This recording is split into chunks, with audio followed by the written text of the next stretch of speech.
God, I hate people. We all a part of God's great big family. And the truth, you know, love is all we need. We are the world. We are the children. Welcome back to another episode of Brian's Book Bastion. We are on episode 7. I'm in a little bit of a time crunch here. I just got off of work, but it's been a crazy weekend. It was the weekend of my favorite film festival, True False Film Festival, as you can see right here. It focuses on documentary films, and it is one of the greatest things ever, and so I was really rushing to get this thing read for the review this week, and I have a few things to do today. So for the review of Cosmopolitanism, we're going to do a true bullet point review. Last week, I got into a bit of the basics of philosophy with my totally unqualified take using the philosophy book, but again, I really do recommend that if you are looking to get into philosophy yourself. That video looked back to ancient Greece and ancient China and how they were the building blocks of both Western and Eastern philosophy. And today's video comes all the way to the 21st century, with this thing being published in 2007. So this is way more modern than anything that was touched on last week. Just a hot take on this thing. It was a really good read. I enjoyed it a lot. I just think that a lot of the meat of the book, of the importance of cosmopolitanism, was really found more toward the end, specifically the last section, Kindness to Strangers. But once you get there, it really opens up your mind to the main points of cosmopolitanism and really poses these questions that you think have an easy answer and should really have an easy moral grounding involved. But the author really starts to throw in these extra details that make you question your initial take on the moral dilemmas presented. Now, before we get started, cosmopolitanism really focuses in on the global perspective, that we are all humans living in the same place and that there is a way for us to coexist, and argues that there is some moral obligation that we owe to each other because of that shared humanity. The beginning really focuses in on what cosmopolitanism is and uses a great analogy of the shattered mirror. I thought it was really powerful when it was explained that each person can be a shattered piece of a mirror and reflect very different things themselves, but all of these ideas and reflections can truly coexist into this one whole mirror, though maybe it's not all at once. Further along, this book throws out other philosophical ideas that may be similar to cosmopolitanism, but aren't necessarily the same thing.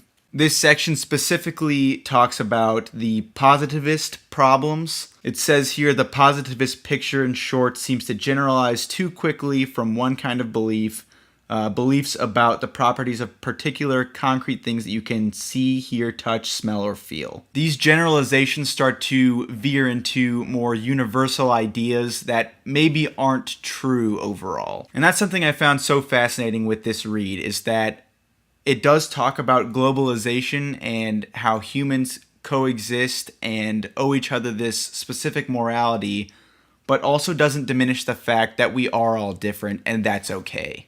This philosophical idea almost rejects these universal themes and focuses more on us having an understanding of each of our differences and finding how we can use those understandings to come together as a whole. Which brings us to another section later on that focuses a lot on moral disagreements and really saying that those moral disagreements are okay as long as it's not something that leads us to violence against one another. That can be a negative impact for humanity overall. Again, going back to rejecting universal ideas. There may be certain customs that are more prevalent in Western society, like the equal treatment of women, but looking at the Middle East, the values are more on the men. Who's to say which values matter the most? And that statement can be infuriating. It was for me. Like with that idea, for instance, I do believe in the equal treatment of women, but what gives my ideas the right to dominate humanity as a whole? The author brings up a lot of these opposing ideas and even states which ones that he believes in specifically.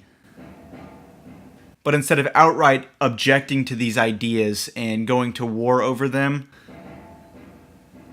the author really places the importance on having conversations, repeated conversations. He argues that conversations, instead of warring words, really start to allow two humans to find commonalities that maybe they wouldn't before, and ideas, or at least understanding, more easily take root in this mutual understanding. That's something a lot of our nations really don't do right now. There is a long section I won't get into too deeply here. It really started dealing with a lot more laws, but it was a section that was called Whose Culture Is It Anyway? And starts to dive into artifacts and pieces of art and literature and other things that we dig up from humanity's past, and tries to argue who really owns the right to any of those pieces. It may seem like it's really easy to answer. Oh, it's whoever dug it up. But then starts to bring in the idea of cultural patrimony. Certain countries do have laws about this. It's about what, and this talks about which countries should have ownership according to where any of those artifacts might have originated. It starts to get really complicated when you realize that bagpipes didn't start in Scotland, and there are other... It starts to get really complicated when you realize that bagpipes didn't start in Scotland, and there are other artifacts that didn't start in the country that we typically associate those artifacts with today. How far back do you draw the line? There are also arguments in here about the personal ownership of art or artifacts. Do people have the right to own artifacts or any other piece that's very culturally important to another country? It gets very detailed, and I really recommend reading this part to kind of get an idea of where you stand. As far as cosmopolitanism goes, the author argues that people should have the right to own art, and museums should have the right to have artifacts in them, and countries should have the right to have these important cultural items back in the home country. But it should all be with a cosmopolitan focus. Yes, there can be ownership, but the actual viewing and sharing of these artifacts should be the most important factor.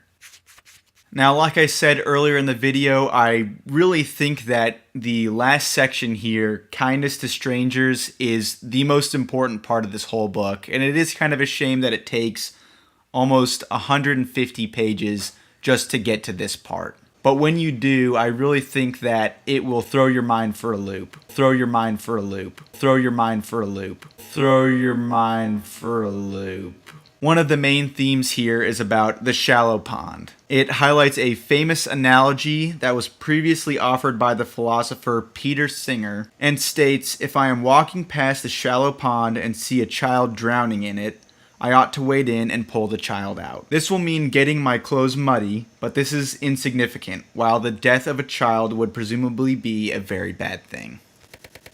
And that's something that at first I thought was very easy to get behind, but then more details come in and a lot of other philosophical ideas get highlighted that make you question if you made the right choice in that moral dilemma. One of the highlighted ideas that just felt dirty, no pun intended, was the question, should I do the most good right now with what I have, or should I use my resources to do the most good later? In this case, if you're wearing really nice clothes that you could sell for a huge profit, would it be worth it to save the one child's life right now and get those clothes dirty? Or would you wait, sell the clothes, and use the money to donate to Oxfam or UNICEF and have that money go towards saving hundreds of kids? It really throws you for a loop because, of course, you'd think that you'd save that child, and most of us probably would in that situation. But when you start thinking long term and do have the chance to think it over, it's hard to see which decision is truly the right one. And that's not meaning to get dark. We all want to save as many people as we possibly can. But I like that cosmopolitanism focuses on all these different ideas and doesn't just give you an easy out. You have to think long and hard about what you would do if you had the resources and the time to think about it. For this section alone, I recommend Cosmopolitanism. You might even be able to skip the beginning sections, but I do think it kind of helps to get a frame of cosmopolitanism as a whole. To sum it up here at the end, in one of the last pages, it specifically states, Cosmopolitanism is about intelligence and curiosity as well as engagement. We do have a moral obligation to help each other, but it takes a lot more thinking than that. If we all really commit to joining forces and putting our resources together and all commit to this one idea of cosmopolitanism, there really can be a lot of good done in the world. It just takes us accepting the Cosmopolitan Challenge. Next week, I'm looking to slow things down a little bit and look at the top 3 books I read in 2016. I really haven't been able to highlight my love of postmodernism, and so I'm excited to share a couple books that I read within that genre next week. 2 weeks from then, I'll go even deeper into postmodernism with this right here, a very short introduction to postmodernism. Thanks for sticking around for the philosophy block, and I'll see you next week for great episode 8.